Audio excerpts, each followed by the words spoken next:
Hello, everyone, and welcome back to my channel. My name is Gbemi, and this is Gbemi Up Close. So I talk about like myself, talk about my hobbies, my interests, me being a mom, being me being a PhD student, and just things like that.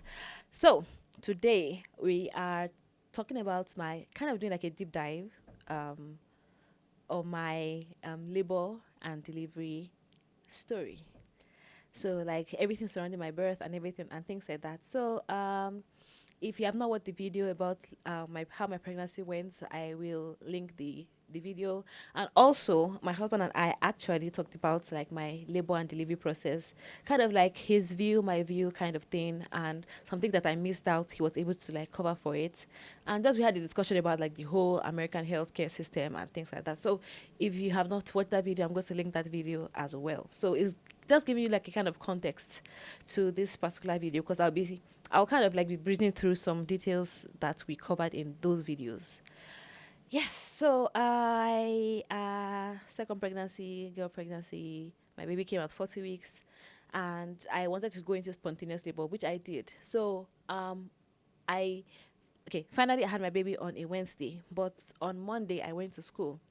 So I'm still a PhD student. I was not required to come to work, but I was like, okay, instead of sitting at home waiting for the labor to start, let me just continue about my day, and if it starts, it starts. So I went to school on Monday, and I felt like I was having like light contractions, but before then I started having like prodromal labor. So prodromal labor means that you have contractions. Sometimes they may be a little intense, different from Braxton Hicks contraction, which are like practice contractions. So I was having prodromal labors like few days before.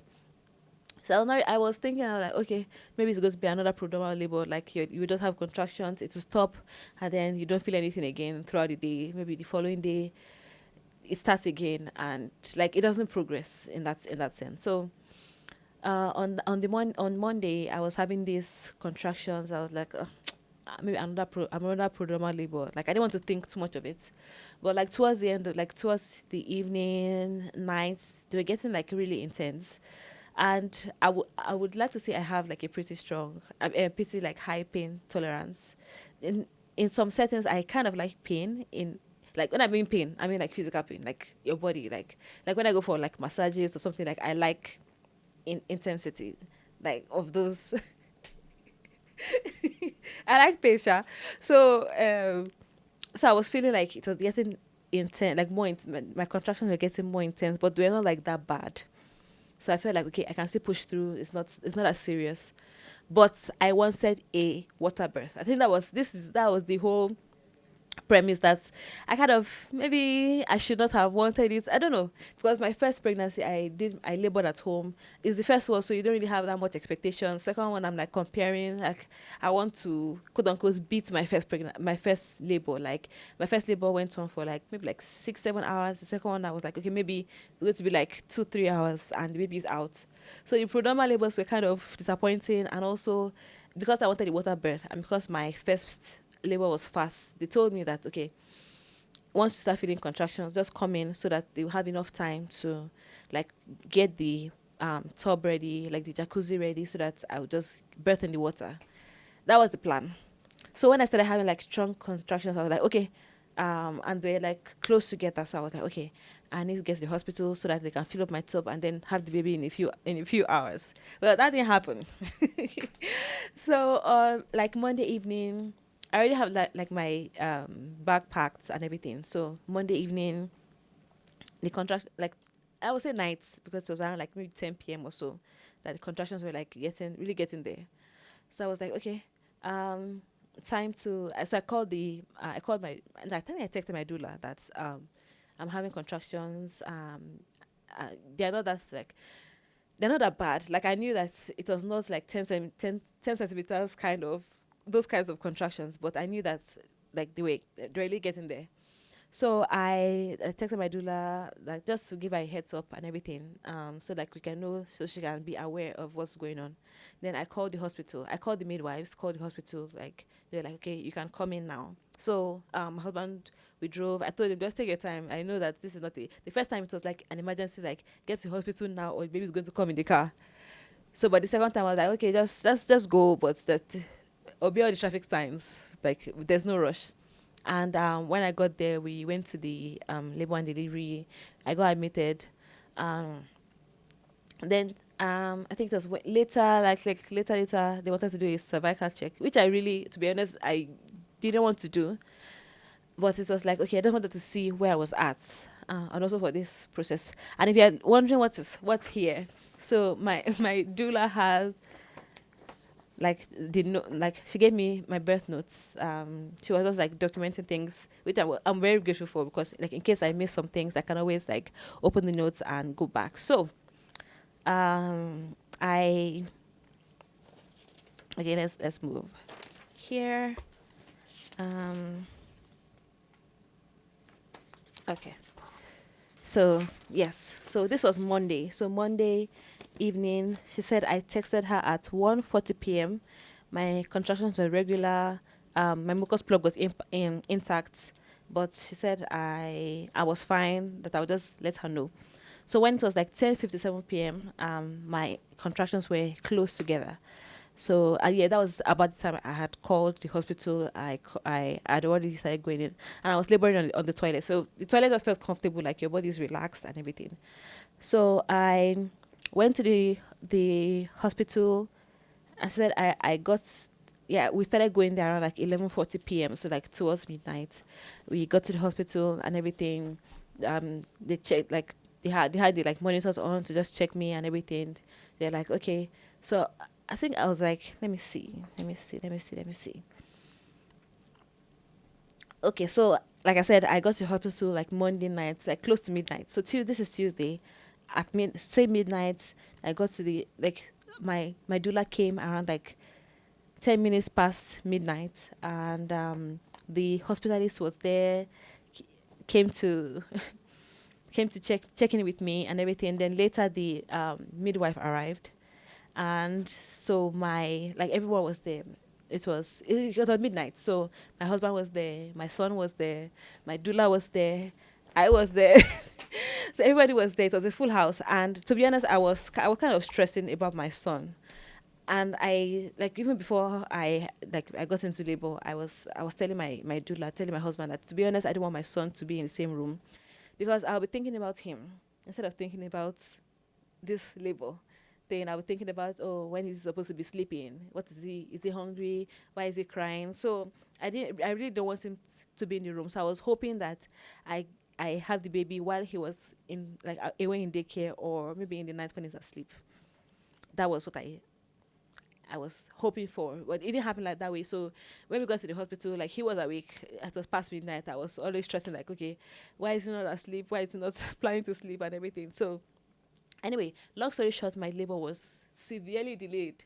So like I think everything just slowed down from there. Everything just went downhill, but just slowed down. Okay, let's go back here. So she made a note that my son was getting restless, so my husband had to take him out of the room I was in, just to get him something to eat and everything. They came in to give me some forms to fill out, standard like procedure and everything. Um, Let me see. So she said um okay. Oh yeah. So yeah, so they said they checked me, said the baby was head down, which I knew it was not news. I already knew the baby was head down, like prior to that time. Then they poked me on wireless monitoring, so they're trying to like monitor the contractions, monitor the baby's heartbeat, and everything. So she said, okay, yeah. Then I asked for the first check, like my cervical check on by 1:42 a.m. That was when I let me see. So when they checked it, I was at 5 centimeters, but she said I was like almost 100% effaced. So usually, like when they do the cervical check, they check for three things. They want to check like how dilated you are. That's when they measure in centimeters.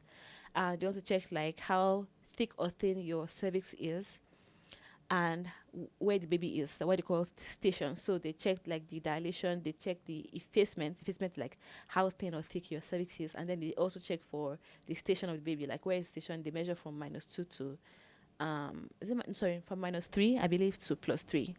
So the first time they checked, I was at 5 centimeters.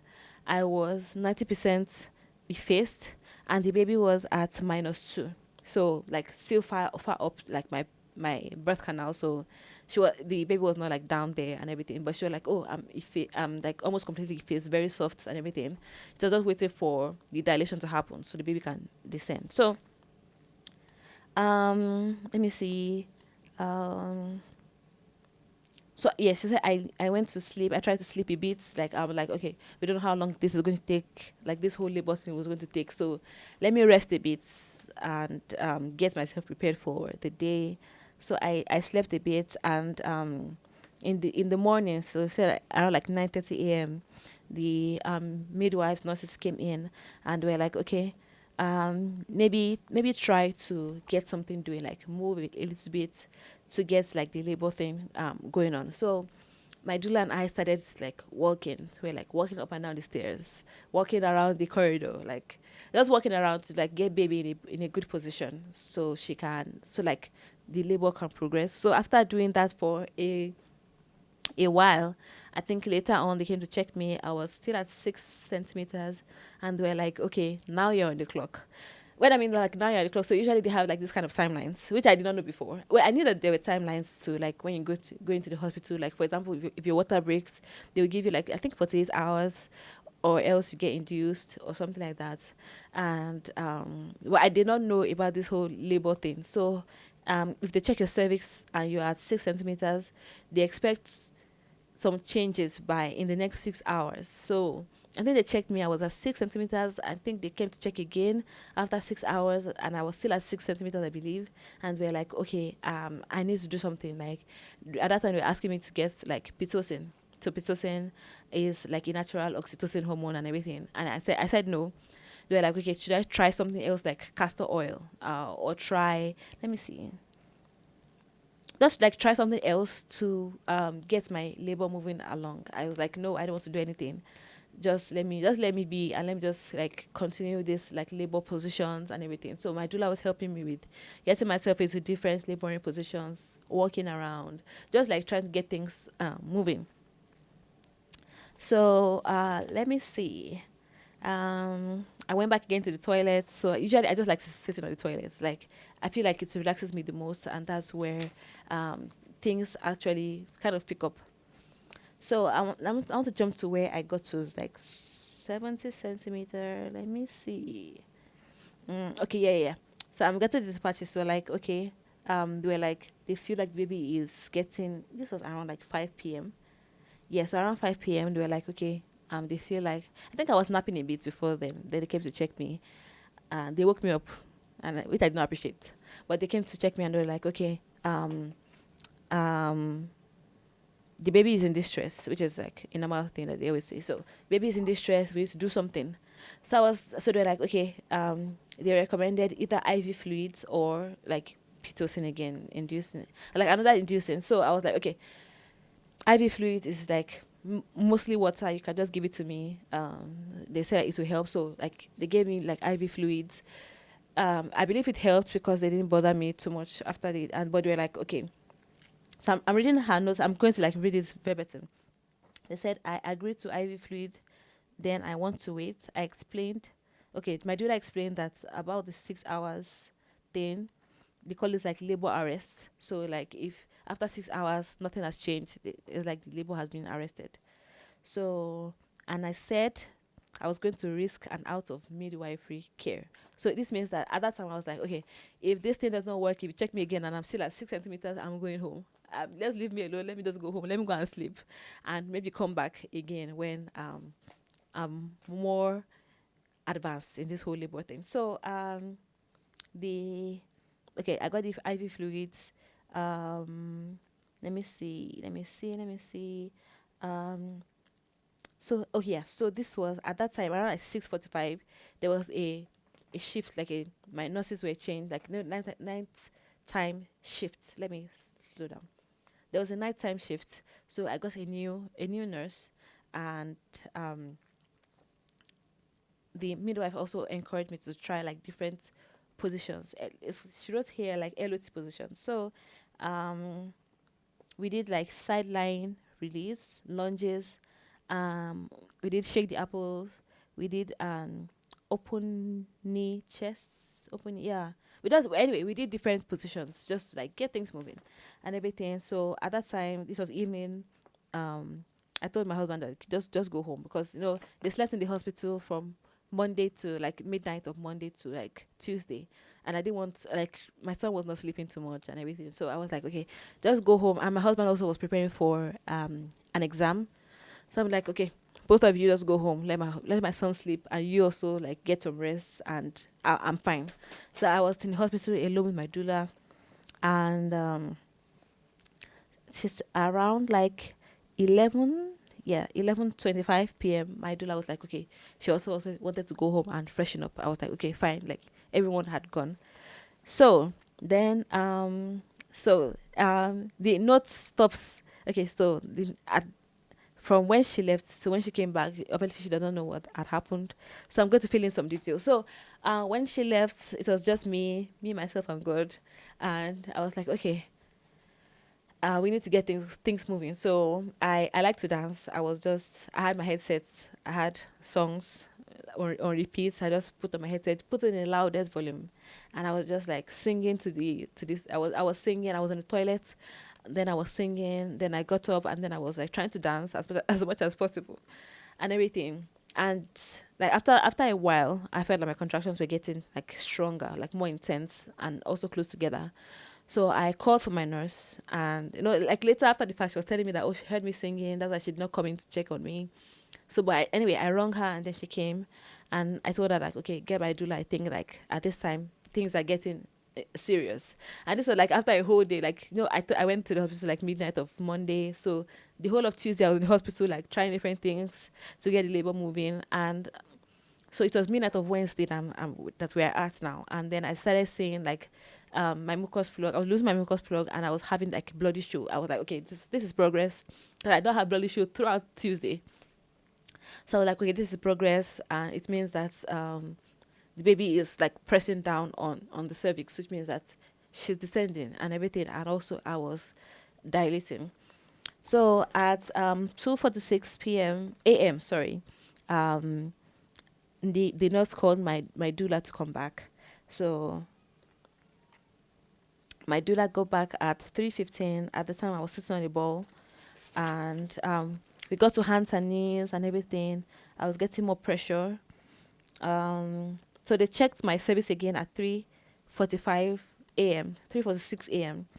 I was at 8 centimeters, and I was +1. The baby was +1, so the baby was like coming down. And usually when we get to +3, they can feel the head already. So she was at +1. I was 8 centimeters dilated, and at that time I was already like 100% if I would believe. So the midwife was like, oh, she felt the bag, that's the like where the baby is, and she felt like the pressure and everything. Then I went to the bathroom. I was inside the tub, so there was already water in the birth tub, like jacuzzi. So I was laboring the water. I was in the water because it felt comfortable. And she said around like 5:29 a.m. I told my doula like I want to push. Like I felt like I was going to push, and if I did not push, it just felt like my body wanted to get this baby out. Like prior to then, they had checked me like almost like 2 hours before, and I was 8 centimeters. So the midwife came to check again. She said I was um okay. So the midwife came at 5:30 and checked, and she said I was between 8 and 9 centimeters. Um, but she says like don't push yet. But at that time, like they were not getting the correct readings from my what's it called? The monitor they have had on my belly. So they're like, okay, they should please come. I should like come out of the tub so they can adjust things. So this was like five. This was like around like 5:45. They're like, okay, please like come out so they could adjust the monitor they had. But that time I was like, okay, let's just forget about this water thing and let me just birth on the bed. So I climbed down on the bed, and I did, which I'm really grateful for. That I was able to do hands and knees this time, because the first time I had my baby, I wanted to do like hands and knees, but this time I was forced onto my back. But like sorry, the first time I was first forced onto my back because that was convenient for my doctor at the time. So this time I was like, okay, if I'm not going to give birth in a tub, let me do hands and knees then. So I got on my hands and knees, so that's hands and knees, like the name implies. And I was pushing there, and the baby came. Okay, the baby crowned. My water broke, sorry, at 6:09 a.m. The baby started crowning, so they started seeing the baby's head at 6:10, and I pushed the baby out. The baby like was completely out by 6:23 a.m. So my husband was not there, unfortunately, because I sent him home to go and sleep. So I birthed the baby, and my doula had to cut the cord, which was my husband was supposed to do if he was there, but he was at home with our son. So yeah, I think that, like, that's about it. I gave birth, um and then I texted my husband, like, baby is here, like, my like our child is here. I think I tried calling him the first time. Probably I think he was probably busy or something, and then I texted him. So he came to the hospital around like 7, and yeah, that was it. So I had my baby at 40 weeks plus 1 day, and everything went fine. Like, my husband and I were like talking a lot about, like, medical intervention and everything. So I would, like I said, the video will be linked. So, but this is just like my that's my labor and delivery story, my birth story. And yeah, things, I had a birth plan, but things did not go according to plan. No, it's not like that bad, in that sense. But I really wanted a water birth, which was why I went to the hospital early. Which I would not make the same mistake again. If I did it again another time, I will not go to the hospital early, because I felt like that made my labor slow down. So I got there 5 centimeters, and throughout the day, like, we are still trying to move from 5 to 6 to 7 to 8. It was just a lot. And the times I felt comfortable, I jumped from 8, which is usually fast anyway.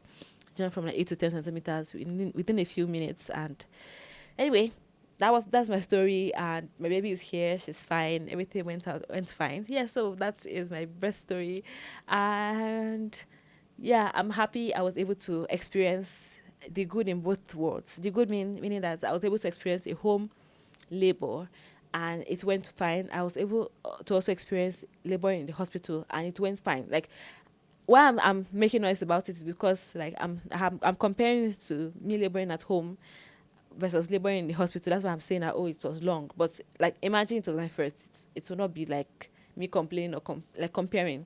But anyway, things went fine. Even though I labored in the hospital, I would not want to do it again because of the interventions, like people coming in to bother you. I'm trying to sleep, they're waking me up, and they're trying to say, oh, let me check something, let me recommend something is going wrong, yeah. So because of that, I would like to avoid it, if I do it again. Not saying that there are situations or cases where it's absolutely necessary for them to monitor you, but in my case, it was not necessary, to be honest, and I would have preferred to be left alone and to just labor in peace without intervention. So that's my story, and I will see you in the next video. Bye.